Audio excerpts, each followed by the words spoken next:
Mobile দিয়ে মেরে আমার চেহারা কি করে দিছে আমার পেজ আমার। হাই হাই প্রিস মামুন লাইলারে মারিয়া আধ রাত রাস্তার মাঝে বাখরি দেলাইছে আর এমন মারা মারছে একদম মুখর অবস্থা শেষ করে লাইছে। আপনারা সম্পূর্ণ ভিডিওটা দেখবা যেন লাইলাই খুদ আইয়া তাইনি একটা ভিডিও বানাইয়া আর সবে কইছেন স্ক্রিন রেকর্ড রাখিয়া দেব, এটা ভাইরাল করার লাগি নাই।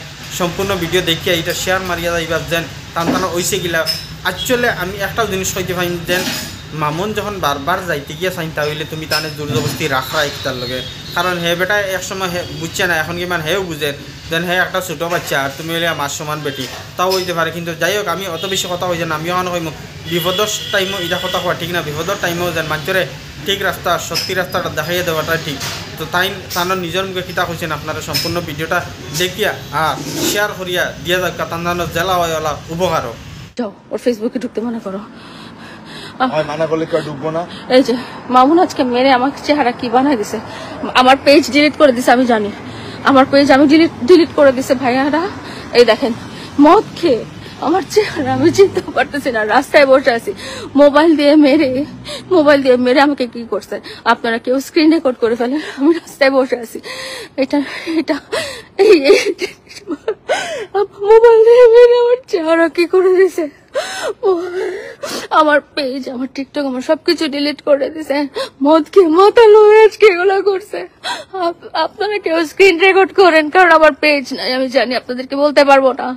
আমি বাড়িধারা টিউএচএসে আছি, আমি 999 কল দিছি, আমাকে ক্যান্টনমেন্ট থানায় যখন কানেক্ট করে দিচ্ছে, ক্যান্টনমেন্ট থানা বলছে যে আমরা আসতে পারবো না, এখানে আসতে পারমিশন লাগে। এত রাতে কে পারমিশন দিবে? আমার মুখে দেখেন পুরো, আমি নিজেকে চিনতে পারতেছি না। আমি জানি না কি বলতেছি কি করতেছি। এটা প্রথমবার না, এর আগেও আমার মুখে হাত দিছে। আপনারা কাইন্ডলি স্ক্রিন রেকর্ড করেন এবং দেখেন এত আদর করার পরে, এত যত্ন করার পরে, এত কিছু অর্জন করার পরে আমি প্রতিদানে এইসব পাইছি, এইসব শিখছি ওর মা বাবার কাছ থেকে। ওরা লোভী, ওকে 10-15 তালা গুলশানে বাড়ি না করে দিলে ও আমার এই অবস্থা করছে। ব্ল্যাকমেল করে করে আমাকে শেষ করে দিচ্ছে। আজকে আমি পুলিশের কাছেও যেতে পারতেছি না, আমার মোবাইল ওর কাছে, আমার ফেসবুক ওর কাছে। দেখেন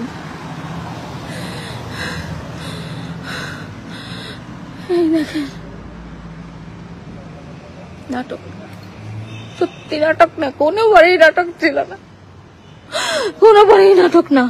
তাকে 50-60 কোটি টাকা দিতে হবে, নাহলে সে আমাকে এরকম টর্চার করবে। তাকে বাড়ি লিখে দিতে হবে গুলশানে, নাহলে সে আমার সাথে এরকম টর্চার করবে। এটা ভাইরাল হওয়া না, কোনো কিছু ভাইরাল হওয়া না। আমি ওকে সত্যি ভালোবাসি, সবকিছুতে টাকা পয়সা খরচ করে মন ভালো করার জন্য নেপালে নিয়ে গেছি, এসে মদ খেসে এগুলো আমার সাথে করছে। আপনারা স্ক্রিন রেকর্ড করে